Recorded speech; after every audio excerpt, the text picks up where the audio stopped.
अस्सलाम वालेकुम, खुश आमदीद, सुबह खैर तमाम देखने वालों को। प्रोग्राम का नाम है गुड मॉर्निंग कराची और मेरा नाम है मोहम्मद यासिर। नसीम, अपने इस प्रोग्राम गुड मॉर्निंग कराची में मुख्तलिफ हवालों से मुख्तलिफ मामलों पर गुफ्तगू की जाती है और हमारी कोशिश होती है कि अवामी नौइयत के मामलों और मसाइल के ऊपर ज़्यादा प्रोग्राम में गुफ्तगू की जाए। इस वक्त जो मुल्क को दरपेश मसाइल हैं, वैसे तो बहुत सारे मसाइल हैं, तहम सबसे बड़ा और सबसे जो संगीन मसला हमेशा से रहा है वो महंगाई है। और मैं बार बार ये बात दोहराता हूँ अपने प्रोग्राम्स में कि जब भी क्योंकि एक तो लोगों की फ़ीडबैक भी आजकल मौसूल होती है बज़रिया सोशल मीडिया या लोगों से जब इंटरेक्शन होता है, तो ये बात पता चलती है कि उनको इस चीज़ में अब किसी तौर पर भी कोई दिलचस्पी नहीं है कि किसके ख़िलाफ़ कितने केसेस बने हुए हैं, किसका अंजाम क्या होगा, कौन सा सरबराह किस पार्टी को लीड करेगा, या किस इदारे में किसकी तकर्री होगी, कितने अरसे के लिए होगी। इससे एक आम आदमी का अब कोई ताल्लुक़ नहीं रहा। उसका हमेशा से ताल्लुक़ सिर्फ़ अपने मसले से रहा है कि उसको दो वक्त की रोटी कैसे मैसर होगी और बुनियादी ज़रूरतें जो उसकी हैं, जो कि अब यहाँ पर रहते हुए ऐसा लगता है बज़ाहिर कि बहुत मुश्किल काम कोई बन चुका है। गैस का हुसूल, पानी का हुसूल, बिजली का हुसूल, महज इन्हीं तमाम चीज़ों के अंदर वो उलझ कर रह चुका है। और सूरत हाल जैसे पहले थी, गुज़िश्ता अगर 70 या 72 साल की जो मुख्तसर सी एक तारीख़ है, 75 साल के करीब, अगर आप इसको देखेंगे तो यही वो सारे हालात और वाक़यात हैं जो हर थोड़े अरसे के बाद आपके सामने खड़े होते हैं।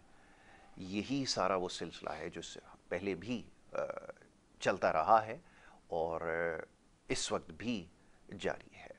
वही गिरफ्तारियाँ, वही सारे सिलसिले, वही मुकदमात, वही नताइज, वही सज़ाओं का हो जाना और फिर उसके बाद ख़त्म हो जाना, वही अदालतों के फ़ैसले, वही कार्रवाइयाँ, और ये सब कुछ हमेशा से चलता आया है। तो इस बात से ये नतीजा अख़ज़ किया जा सकता है कि आने वाला जो वक्त है वो भी बिल्कुल वैसा ही होगा जो इससे पहले रहा है या माजी के अदवार में रहा है। तो इसका नतीजा अख़ज़ करना कोई ज़्यादा मुश्किल काम नहीं है। बहरहाल, अब इन मामलात पर कोशिश करेंगे गुफ्तगू की जाए। मुख्तलिफ़ हवाले से मुख्तलिफ़ सियासी जमातें जो हैं वो अपने नज़रियात सामने रख रही हैं, अपने जो मंशूर है उसके मुताबिक बात करने की कोशिश कर रही हैं। वैसे तो अब तमाम चीज़ें, जैसे मैंने अर्ज़ किया, कि दम तोड़ चुकी हैं कि रोटी कपड़ा मकान हो या फिर कोई तब्दीली की बात करे या कोई भी किसी भी किस्म की बात करे, बुरी तरह लोगों को मायूस किया और बारहा लोगों को आजमाने के बाद भी नताइज खातिर खा नहीं निकल सके। गुफ्तगू के सिलसिले को आगे बढ़ाऊँगा। मुझसे मेहमान स्टूडियोज़ में तशरीफ़ फरमा हैं, उनको खुशामदीद कहूँगा और इसके बाद फिर उनसे इन मामलात पर इस वक्त जो जारी सूरत हाल है उस पर गुफ्तगू की जाएगी। सबसे पहले जो मौजूद मेहमान आज स्टूडियोज़ में तशरीफ़ फरमा है, शफ़क़ात मुग़ल सीनियर रहनुमा हैं पाक डिफेंस कौमी मूवमेंट पाकिस्तान के। उनको मैं खुशामदीद कहता हूँ। बहुत शुक्रिया जनाब, बड़ी नवाजिश आपकी प्रोग्राम में वक्त देने के लिए। उनके हमरा तशरीफ़ रखते हैं हमारे बड़े ख़ास प्रोफेसर डॉक्टर तारिक रहीम सूमरो साहब, हमारे बड़े ही ख़ास मेहमान हैं। और डॉक्टर साहब से हम न सिर्फ मुल्की हालात पे गुफ्तगू करेंगे, बल्कि डॉक्टर साहब एक बड़े अच्छे शायर भी हैं और उनसे मैं हमेशा जब भी आप प्रोग्राम में यहाँ पर मदऊ करता हूँ तो ये दरख्वास्त ज़रूर करता हूँ कि वो एक मुल्की हालात के ऊपर बड़ी अच्छा अंदाज़ में, बड़े खूबसूरत अंदाज़ में जो है वो तबसरा करते हैं और शेर कहते हैं। तो आज भी उनको ज़रूर सहमत दूंगा। डॉक्टर साहब को सबसे पहले खुशामदीद कहता हूँ। डॉक्टर साहब बहुत शुक्रिया, बड़ी नवाजिश आपकी प्रोग्राम में वक्त देने के लिए। शफ़क़ात साहब, अर्ज़ ये है कि ये जो सारी सूरत हाल जिसका भी तस्करा हुआ है, क्या आप समझते हैं कि वाक़ईतन मामलात ऐसे ही हैं जिसके बारे में भी बात हुई है कि एक आम आदमी की दिलचस्पी अब इसमें बिल्कुल भी नहीं रही है कि सियासी जमातें क्या कर रही हैं, कौन क्या मंशूर लाने की कोशिश कर रहा है? पता नहीं, उसके ऊपर अमल तो शायद मुमकिन नहीं है, लेकिन उसमें लिखेगा क्या, आवाम के सामने क्या रखेगा और कैसे वोट मांगेगा, ये कुल सियासी निज़ाम आपका। मैं चाहूँगा ज़रा इसके ऊपर तबसरा कीजिए। आप क्या समझते हैं, आपकी क्या राय है, फरमाइएगा। सबसे पहले तो मैं शुक्रिया अदा करता हूँ आपका, आपके चैनल का, कि आपने मुझे मदऊ किया। बहुत शुक्रिया। देखें जी, काफ़ी अरसे से जो साबका अदवार गुज़रे हैं, सियासी पार्टी गुज़री हैं, कोई रोटी कपड़ा मकान का नारा लगाता रहा, कोई सिंध कार्ड खेलता रहा, कोई माजर कार्ड खेलता रहा, लेकिन कराची के लिए कुछ किसी जमात ने कुछ नहीं किया। कराची लावारिस बिल्कुल लावारिस है। इस पर आप कहीं से भी ट्रैवल करते हैं, किसी भी रोड से खंडरात हर तरफ नज़र आते हैं। है। आपको ये मोंजो दौड़ो वाली सिचुएशन नज़र आती है कि जैसे मोंजो दौड़ो है। तो मेरे ख्याल में सब जमातों को अब सोचना चाहिए कि कराची के लिए कुछ काम करें।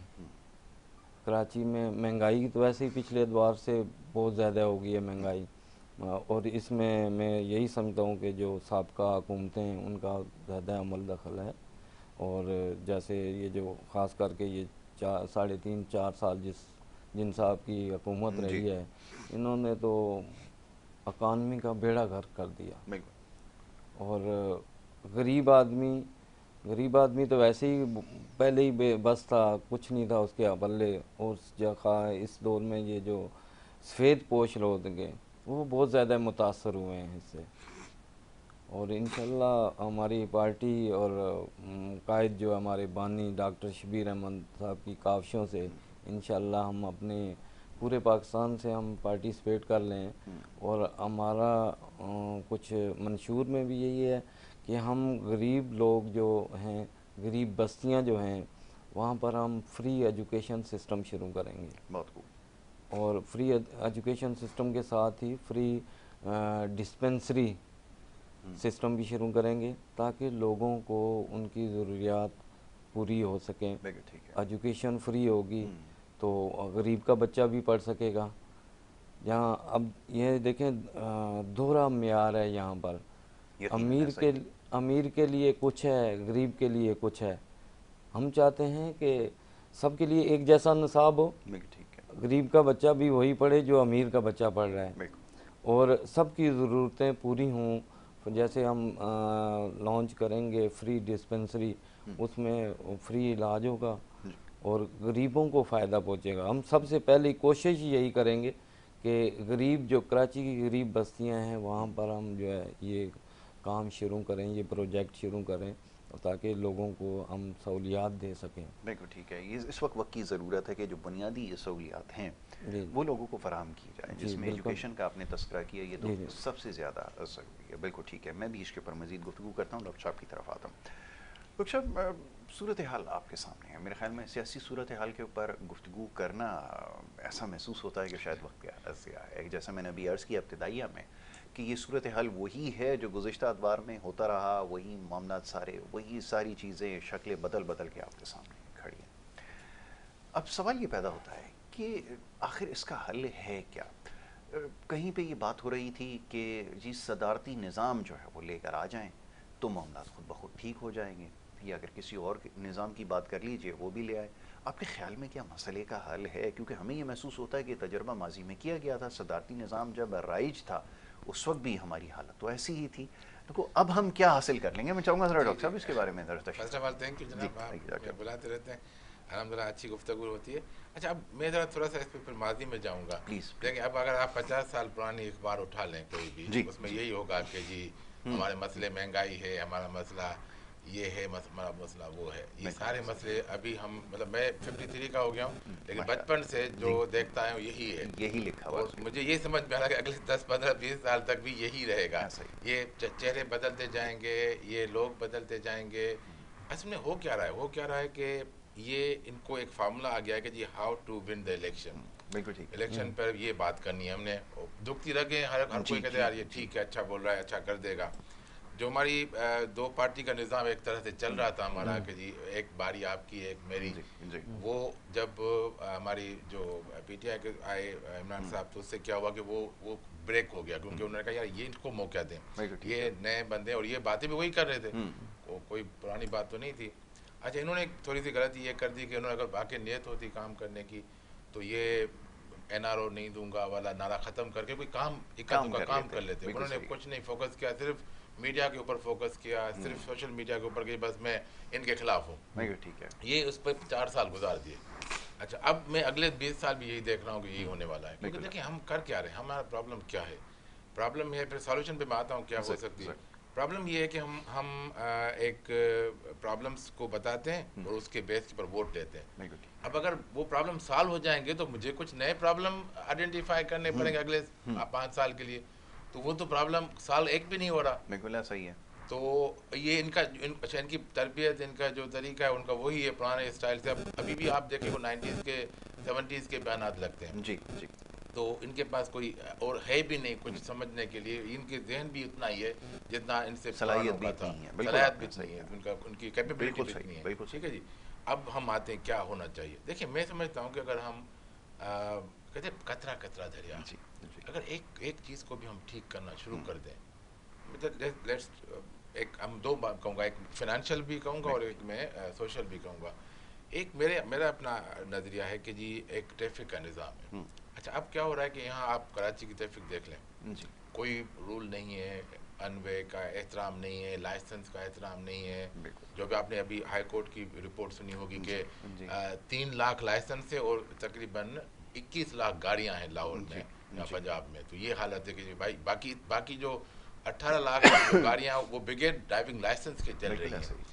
तो ये एक बड़ा अलमिया है हमारे लिए। हमारा निज़ाम ही कोई बना बिल्कुल। हुआ नहीं, कोई भी उठाकर बाइक चला लेगा, गाड़ी चला लेगा, लाइसेंस हो ना हो वो खरीद कर सकता है गाड़ी, वो बेच सकता है एक शनाख्ती कार्ड के ऊपर। तो ये हमारी सूरत। अब अगर हम क्या कर रहे हैं, हम ये इस पर कोई एतराज़ किसी को नहीं होगा, किसी भी स्टेक होल्डर को कि ट्रैफिक के कवानीन को ठीक करें। जबकि ट्रैफिक के कवानीन ठीक होंगे तो जो हमारी आवाम होगी वो उनमें टॉलरेंस पैदा होगी कि यार मैं इसको जगह दूं क्योंकि इसका हक है। यहाँ हक का पता ही नहीं किसी पता ही को। नहीं। बिल्कुल ऐसा। इग्नोरेंस इतनी है कि मैं जा रहा हूँ मेन रोड पर, कोई बंदा आ रहा है, वो पहले घुसेगा अंदर से बिल्कुल चौटी ऐसा। रोड से। भाई आपको इंडिकेटर देना है और आपने उस बंदे को जो पहले रोड पे मौजूद है उसको जाने देना है, बिल्कुल ठीक। फिर आपने अंदर आना है। तो थोड़ा जो सहब है या जो बर्दाश्त है या जो टॉलरेंस लेवल है बिल्कुल ख़त्म होगी ट्रैफिक से, बिल्कुल आप इसको अंदाज़ा कर सकते हैं। तो एक तो ये तरीका कि हम इस यहाँ से शुरू करें, तो यहाँ से थोड़ी सी हमारा जो सोसाइटी का जो है ट्रेनिंग चेंज होगी, वो उनका ये पता चलेगा यार ट्रैफिक का कानून है, इस पे मुझे पकड़ा जाएगा, इस पे मुझे मुखालफा होगा, इस पे मुझे पेनल्टी लगेगी। बिल्कुल ठीक है। ठीक है। तो इससे थोड़ा सा ये, लेकिन ये भी 5 साल 10 साल का ही फार्मूला। दूसरा फार्मूला मैं अभी सोच रहा था कुछ हफ्ते पहले, एक हमारा इकोनॉमिक्स के हमारे हैं दोस्त, उनसे मैंने मशवरा। देखिए इसमें अब हमारे पास इकोनॉमिकल कंडीशन क्या है, हमारे पास बिल्कुल हालत ख़राब है। लेकिन ऑन द अदर हैंड हम देखते हैं कि प्राइवेट सेक्टर में कोई मसला नहीं है, उनकी ऑर्गेनाइजेशन कमा रही हैं। हमारे गवर्नमेंट को क्या चाहिए, मेरा अपना एक नज़रिया है, हो सकता है कि वो पॉसिबल हो ना हो, लेकिन ठीक। अगर विल हो तो हो सकता है। हमारे यहाँ मतलब एक तो ऑटोनॉमस बॉडीज़ हैं गवर्नमेंट की जो कि कुछ कमा रही हैं, कुछ नहीं कमा रही। पीआई हो गया, स्टील मिल हो गया, रेलवे, ये नहीं कमा रहे, लेकिन कुछ ऑर्गेनाइजेशन कमा रही हैं जो कि यानी ऑटोनॉमस है और फिर गवर्नमेंट ऑर्गेनाइजेशन है। अच्छा जो ऑटोनॉमस बॉडीज़ कमा रही हैं उनमें ये करना चाहिए कि उनको पे, पेंशन, प्रोविडेंट फंड, एक फंड अलग जनरेट कर लें। बिल्कुल ठीक है कि जी अब हमें इसकी ज़रूरत नहीं पड़ेगी, ये एंडोनमेंट फंड होगा, एंडोनमेंट फंड में ये पैसे निकलेंगे। बिल्कुल ठीक है। अच्छा अब हम क्या करते हैं, आपको भी हाल ही में याद होगा पीआई का मसला, वो उन्होंने फिर पैसे इंजेक्ट किए, फिर मसला आएगा पैसे इंजेक्ट होंगे, फिर इंजेक्ट वो इंजेक्ट इस तरह न करें, वो एंडोनमेंट फंड की मद में करें कि भाई ये आप पैसे निकाल नहीं सकते, ये आपके नीचे रहेंगे।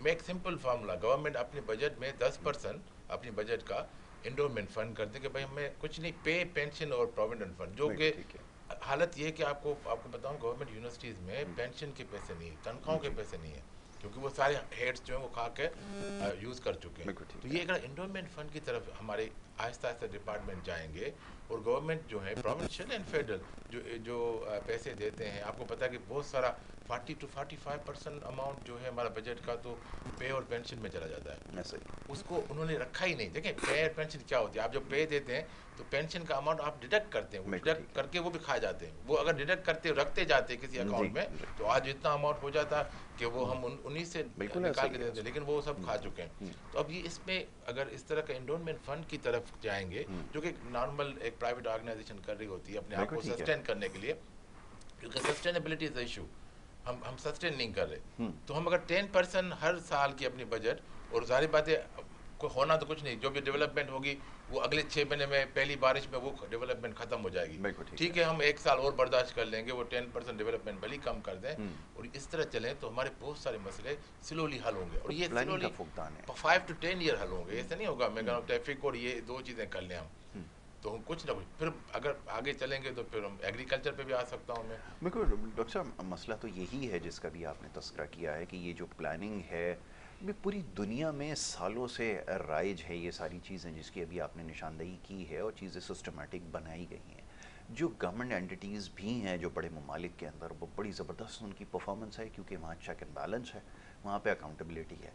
ये बगैर अकाउंटेबिलिटी के कैसे इदारा चल सकता है? यहाँ तो बड़े बड़े इदारे ऐसे हैं जिनका सालों से ऑडिट ही नहीं हुआ, सही आप कर कैसे रिफॉर्म्स लेकर आएंगे? और फिर सवाल ये पैदा होता है, रिफॉर्म्स तो छोड़ दीजिए, ये पॉलिसी जो बनाई जाती है उसको इम्प्लीमेंट कौन कर पाएगा? उसका काम तो ये जो मेंबर पार्लियामेंट होते हैं जिसको रिस्पॉन्सिबिलिटी मिलती है, जिसको मिनिस्टर्स कहा जाता है, अवेयर होते हैं इन तमाम चीज़ों से, या ब्यूरोक्रेसी उनको अवेयर करती होगी, उनको ब्रीफ करती होगी, और अगर करती भी होगी तो कितनी बातें वो एब्जॉर्व करते होंगे, ये तो ज़रा बताएं। तो देखिए ये थोड़ा सा इसमें हुआ था कि जालक साहब के ज़माने में इन्होंने एमएनएज और सेनेटर्स को पैसे देना शुरू जी। कर दिए कि आप ये डेवलपमेंट करें। ये हम्म, डेवलपमेंट का काम ही नहीं था, ये नहीं था। लेजिस्लेटिव बिल्कुल बॉडीज ठीक हैं। है। लेजिस्लेटिव बॉडीज का मतलब ये कि आपने कानून साजी करनी है। बिल्कुल। अच्छा, अब आप बता दें कि नेशनल असेंबली में मैं रहा हूँ एज एम्प्लॉय वहाँ पर, अभी भी अगर मेरे पास डेटा एग्जैक्टली नहीं है, लेकिन यकीन करें कि 75% MNA they never spoke on the floor. जी।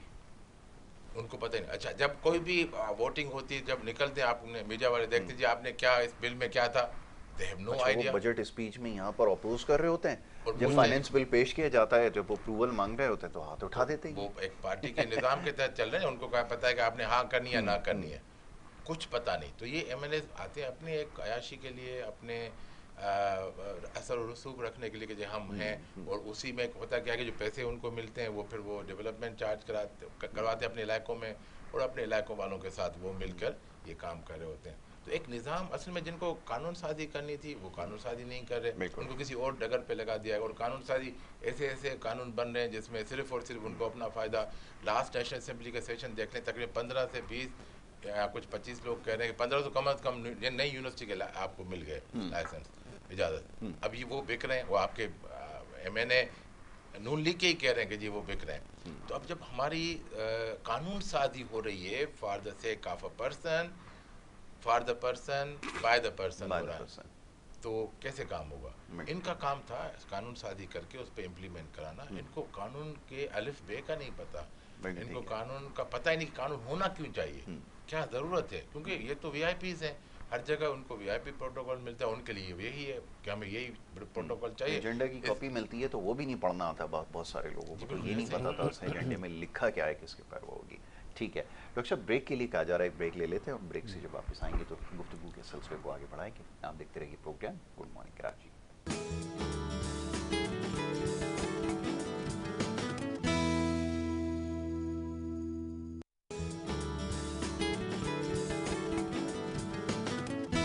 बड़ा क्राइसिस। वेलकम बैक जी, एक दफ़ा फिर आपको खुश आमदीद कहेंगे। ब्रेक पे जाने से पहले गुफ्तगू का सिलसिला जारी था। मौजूद मेहमान तशरीफ़ फरमाए, उनसे गुफ्तगू हो रही थी। प्रोफेसर डॉक्टर तारिक रहीम सुमरो साहब और शफ़क़ात मुग़ल साहब, उनसे हम गुफ्तगू कर रहे थे। जी सर, ये फरमाइए कि ये अभी जिन मसाइल का तस्करा हुआ ब्रेक के दौरान जी जी भी और उससे पहले भी जो गुफ्तगू जारी थी, हमारे पास अब वो लोग हैं, जैसा भी आपने बताया कि हम एजुकेशन और हेल्थ के हवाले से काम करते हैं, ये जिन ममालिक से या जिन इंस्टीट्यूशन से पैसे लेते हैं ना जी कर्ज की जी मद में, वो इनके ऊपर एक शर्त लगाती हैं कि ये जो कर्ज है जब आप इसको जिसकी सिस्टम में लगाएं, वहाँ से जब फंड जनरेट करें तो लोगों की सेहत पे और तालीम के ऊपर खर्च करें। खर्च करें यानी बिल्कुल आपको जीडीपी का आपका 2% हिस्सा आपकी सेहत और तालीम पे खर्च होगा। ऐसे यहाँ पर जितना भी आपका कुल जो खर्चा है वो आपकी बीएमडब्ल्यूज मर्सिडीज़ के ऊपर, हवाई जहाज़ के टिकटों पर, फलाना होटल के अंदर स्टे, 50 लोगों का जो डेलीगेशन जाएगा, ये सारे उसके अंदर पूरे हो रहे हैं। अब आप फरमाइए कैसे इसको ख़त्म किया जाए सिलसिले को। देखिए जी, मेरे ख्याल में हमारे पास लोग हैं, अच्छे एजुकेटेड लोग हैं, वो आगे आएँ और इस पर काम कर सकते हैं। और सियासतदान को थोड़ा ईमानदारी का भी मुजाहरा करना चाहिए। वाह। अगर कहीं से वो आपको फंड जनरेट हो रहा है तो उसे प्रॉपर अपने हल्के में, अपनी आवाम में उसे सर्व करना चाहिए। तो यहाँ तो ये हाल है कि जो फंड कहीं से जनरेट होता है ज़्यादातर वो अपनी जेबों में ही उनके जाता है। अल्हम्दुलिल्लाह, तो बिल्कुल वो ऐसा ही है। ये नहीं होना चाहिए। वो अच्छे लोग हैं, एजुकेटेड लोग हैं सियासतदान में, मेरे ख्याल में अगर इसको कंट्रोल करना चाहें तो कर सकते हैं। थोड़ी सी ईमानदारी की ज़रूरत है। बिल्कुल ऐसा ही। जब ईमानदारी से कोई काम करेंगे तो मेरे ख्याल है नो डाउट के काम ना हो सके। बिल्कुल तो ठीक है। यहाँ लोग इतना, सियासतदान भी हमारे माशाल्लाह, आप पता ही है, आपके सामने ही है सब बिल्कुल कुछ। ऐसा ही, बिल्कुल ऐसा और बस वोट लेने आते हैं, ही। फिर 5 साल तक वो अपने हलके में ही नहीं आते। बिल्कुल ऐसा ही। तो जब ऐसा होगा तो कैसे कैसे सिस्टम काम होगा? चल सकेगा? बिल्कुल आपने सही कहा कि यही सूरत हाल है। आपने सियासतदान का कहा, जो मुख्तलिफ इदारों में लोग बैठे हुए हैं वहाँ भी सूरत हाल ऐसी बस ही है। गवर्नमेंट से पे लेना है उन्हें, हम्म, बस काम नहीं करना है। वो कहते हैं कि गवर्नमेंट से पे तो हमने मंथली मिल जाती है, तो जो दूसरा काम करना है ना, कोई किसी साहिल का, कोई आप चले जाते हैं, मैं चला जाता हूँ, डॉक्टर साहब जाते हैं कहाँ कोई काम अपना लीगल काम करवाने के लिए भी, उसके लिए भी हमें बहुत सारी मुश्किलात से गुजरना पड़ता है। और जब तक कोई वो कुछ दे ले नहीं करना नहीं, खुल के मामला बात करें। करें। बिल्कुल रिश्वत की बात देखें कर रहे हैं ना आप, ले दे के। ये तो आप ऐसे वो कर रहे हैं जैसे मौजूद माशरे में होता है कि लोग ऐसे देखें इसको मायूब समझते देखिए, हैं। आप मेरा खुल कर मेरा दें। एक्सपीरियंस है, जी।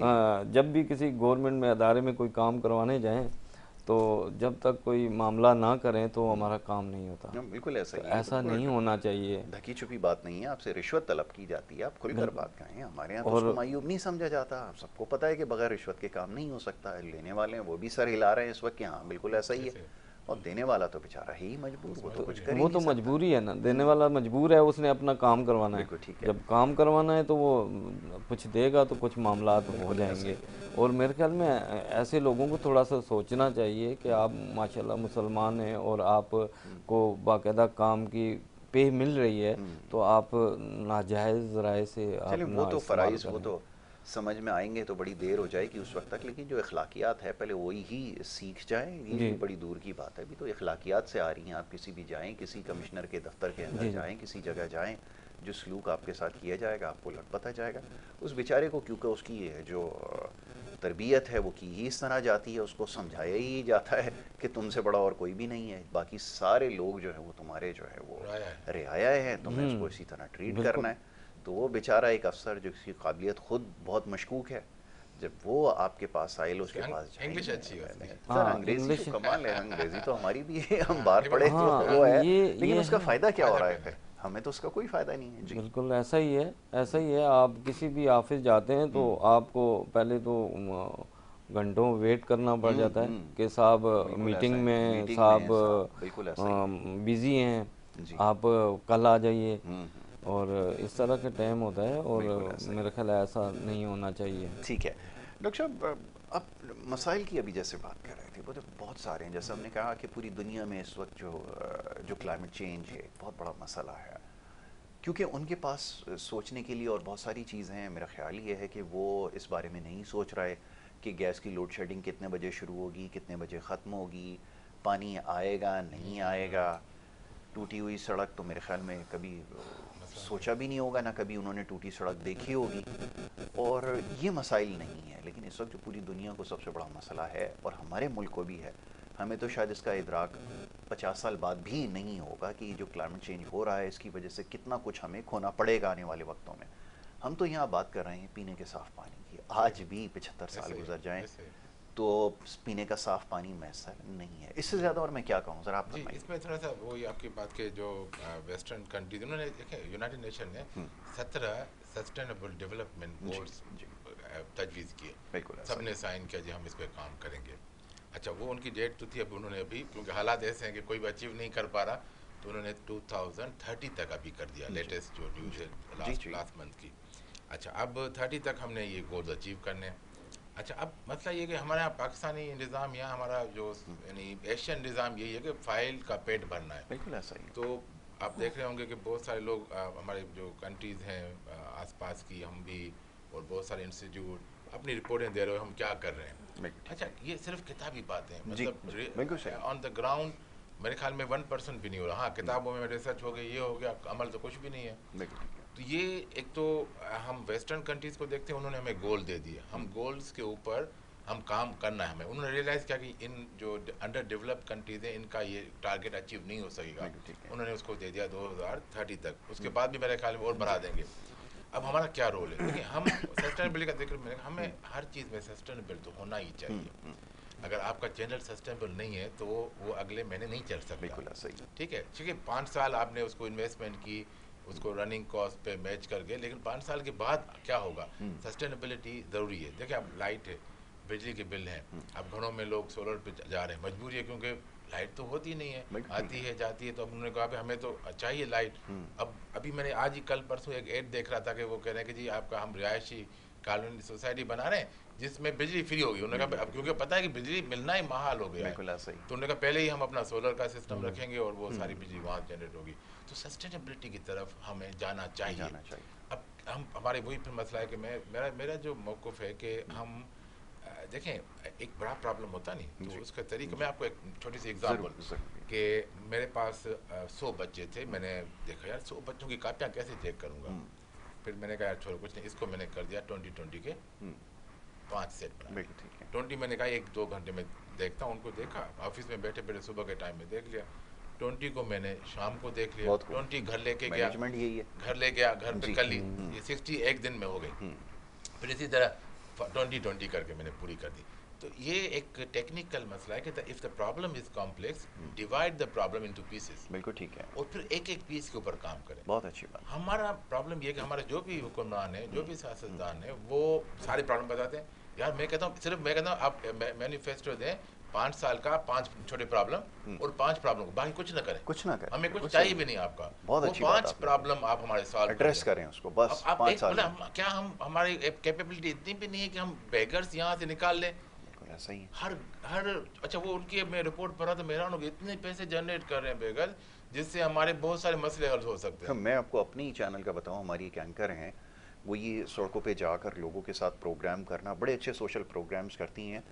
उन्होंने जाके ये स्ट्रीट बैगर्स के ख़िलाफ़ प्रोग्राम किया और एक दिन खुद उन्होंने जो है इस तरह एक ऑपरेशन किया जिसमें खुद बैगर बन के स्ट्रीट लोगों पे जाकर पैसे लिए। वो हैरान रह गई कि उन्होंने 12,000 रुपये सिर्फ आधे घंटे के अंदर कमा लिए।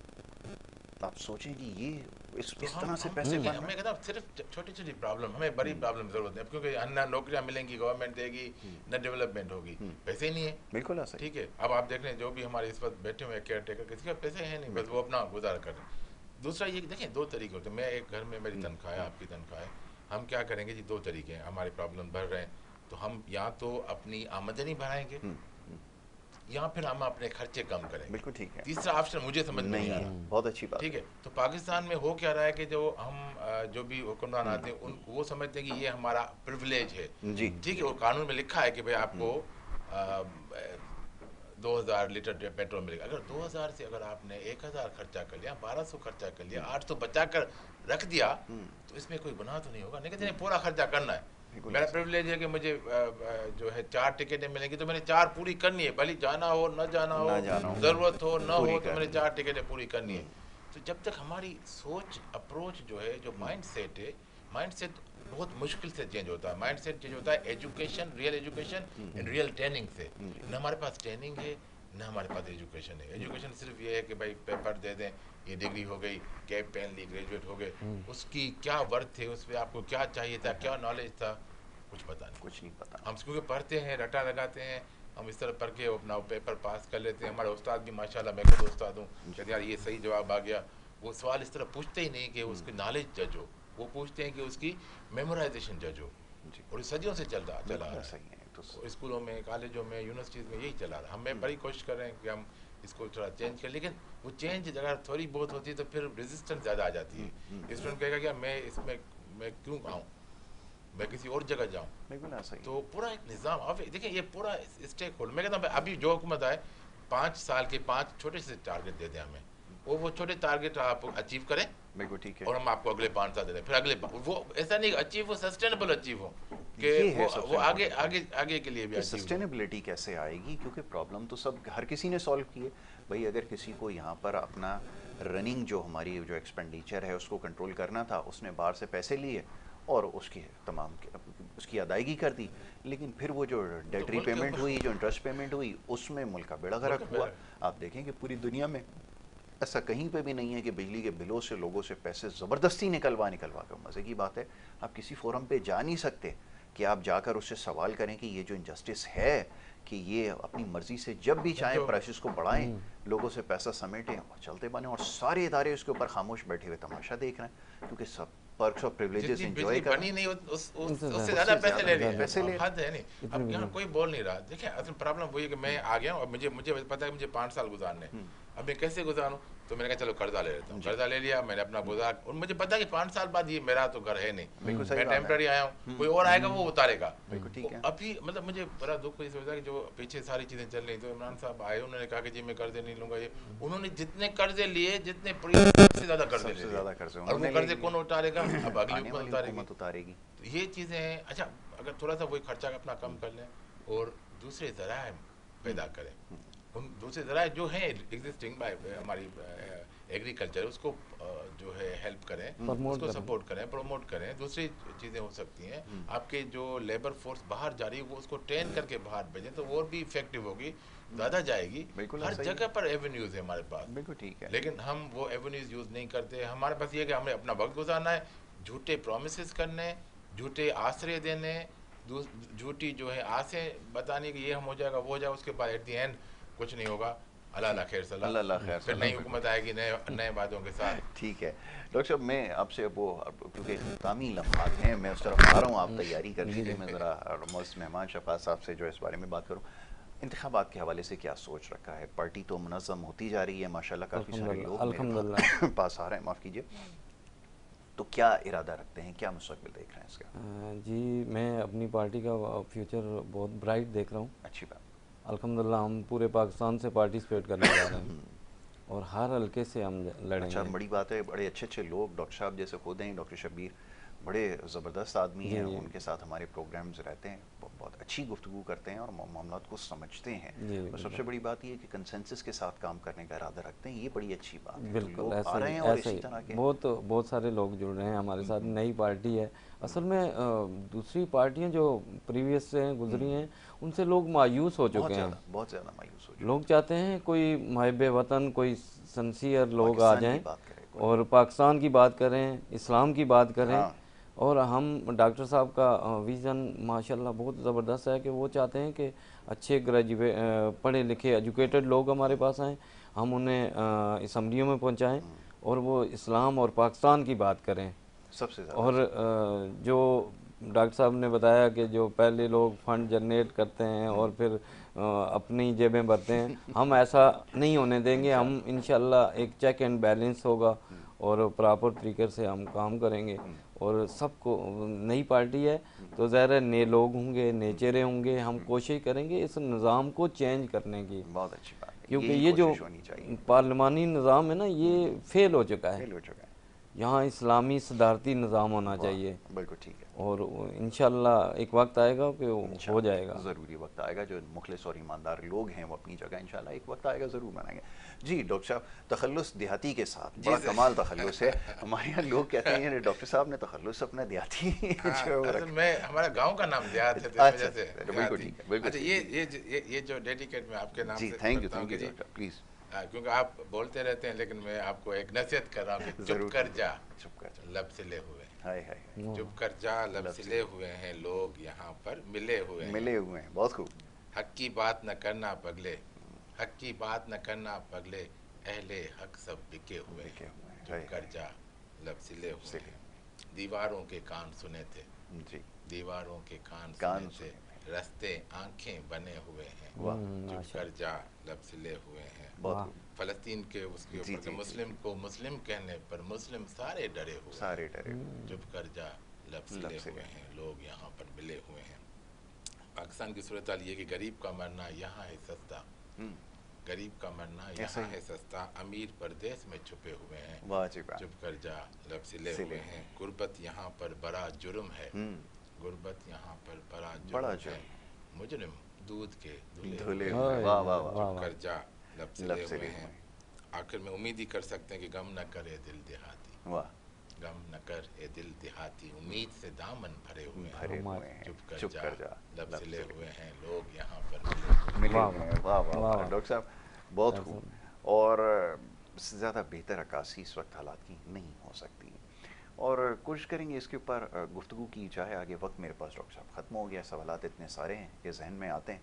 ख़ास तौर पे भी जो एजुकेशन का सिस्टम है पूरी दुनिया में बड़ी तेज़ी से इसके अंदर तब्दीलियाँ हो रही हैं, और हमें इसके ऊपर डॉक्टर साहब से जो है वो एक प्रोग्राम में आगे चलकर जो बात करनी होगी। तो नेक्स्ट टाइम इंशाल्लाह डॉक्टर साहब बहुत जल्द मैं आपको ज़हमत दूंगा। मैं बड़ा शुक्रगुजार हूँ प्रोफेसर डॉक्टर तारिक रहीम सुमरो साहब का, शफात मुग़ल साहब का, दोनों मुअज़्ज़ज़ मेहमान प्रोग्राम में तशरीफ़ लाए। बड़ी अच्छी गुफ्तगू आपके साथ रही है। अगले सेगमेंट की तरफ बढ़ेंगे उससे पहले एक वक्फा है। आप देखते रहिए प्रोग्राम गुड मॉर्निंग कराची।